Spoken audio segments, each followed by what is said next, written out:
और चीन सिर्फ पड़ोसी देशों पर धौंस ही नहीं जमाता, चीन सिर्फ विस्तारवाद के एजेंडे पर काम ही नहीं करता, बल्कि चीन जासूसी भी करवाता है, वो भी किसी और की नहीं बल्कि अपने ही नागरिकों की।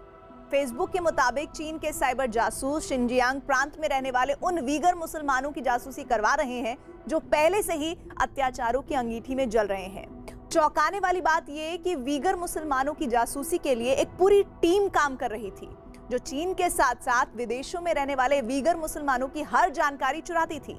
शी के इन 100 साइबर जासूसों से जुड़ी हमारी एक्सक्लूसिव रिपोर्ट देखिए।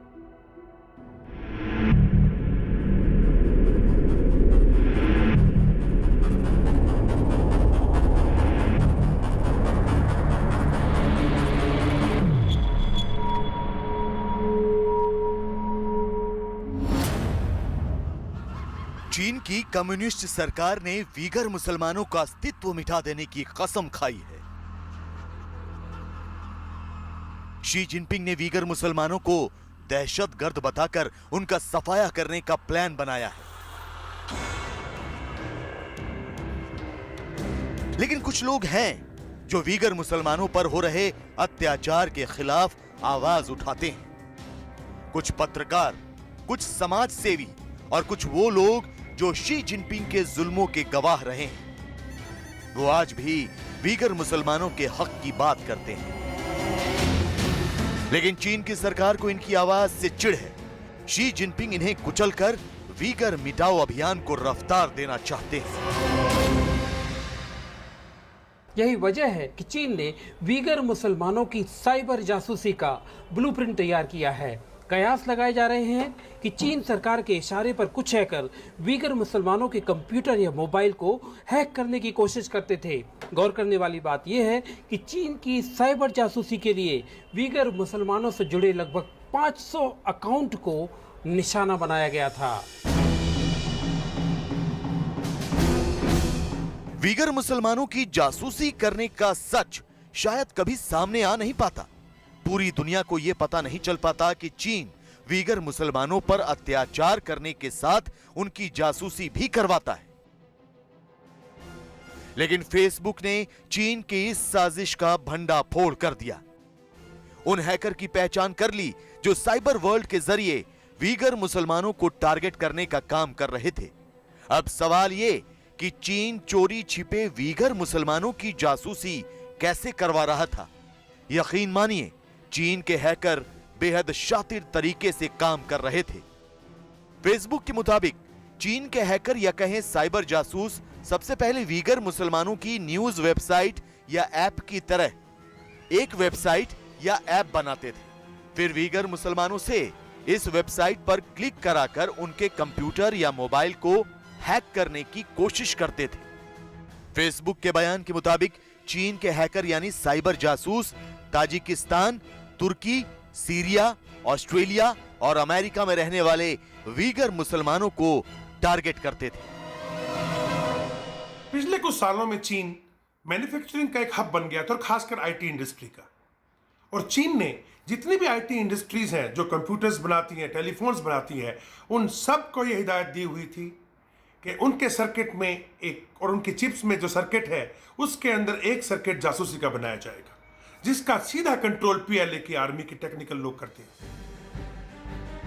फेसबुक ने अपने blog post taking action against hackers in China में बताया है कि उसे लगभग 100 ऐसे फर्जी अकाउंट्स की जानकारी मिली जिनका इस्तेमाल वीगर पत्रकारों और सामाजिक कार्यकर्ताओं के कंप्यूटर को हैक करने में किया जाता था।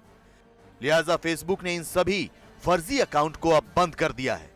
लेकिन सवाल यह कि चीन सरकार के इशारे पर काम करने वाले ये साइबर जासूस कौन हैं? ये कैसे ऑपरेट करते हैं?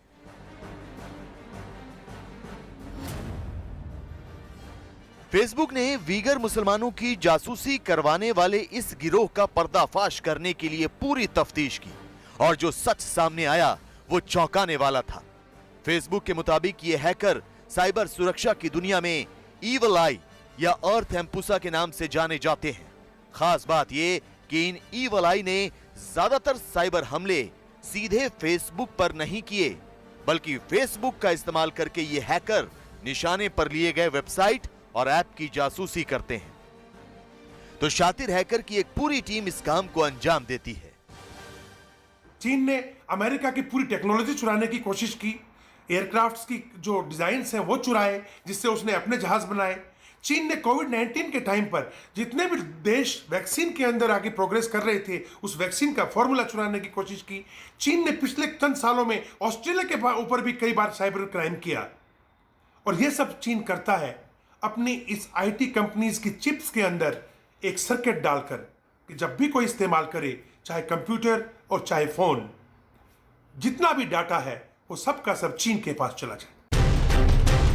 चीन ने लाखों वीगर मुसलमानों को शिनजियांग और दूसरे इलाकों में कैद करके रखा हुआ है। इन जेलों को चीन री एजुकेशन कैंप कहता है, जबकि सच तो यह है कि यहां वीगर मुसलमानों के साथ जोर जबरदस्ती की जाती है।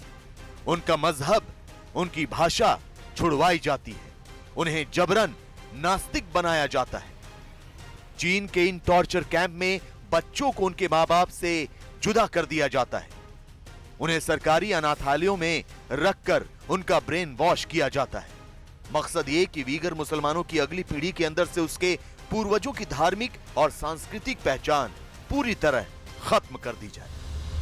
चीन के सिंगजियांग प्रोविंस में बसते हैं वीगर मुसलमान, और जिनके ऊपर कुछ वर्षों से चीन लगातार अत्याचार करता आ रहा है। चीन की मंशा है कि अपनी हान कम्युनिटी को वहां पे बसाए, और धीरे धीरे अगर वीगर मुसलमान धर्म बदलते हैं तो ठीक, वरना उनका सफाया कर दिया जाए।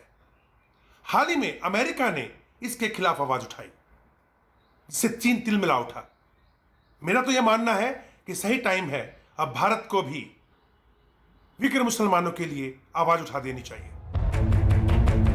चीन का मानना है कि वीगर मुसलमान कट्टरपंथी हैं, जो चीन की सुरक्षा के लिए बड़ा खतरा है। इस बात को साबित करने के लिए चीन की सरकार साल 2013 और 2014 में हुए उन हमलों की भी दलील देती है जिनकी जिम्मेदारी वीगर उग्रवादियों ने ली थी। लेकिन क्या कुछ एक घटनाएं शी जिनपिंग को वीगर मुसलमानों पर जुल्म करने का अधिकार दे देती हैं? क्या चीन की सरकार को मानवाधिकार उल्लंघन की छूट मिल सकती है?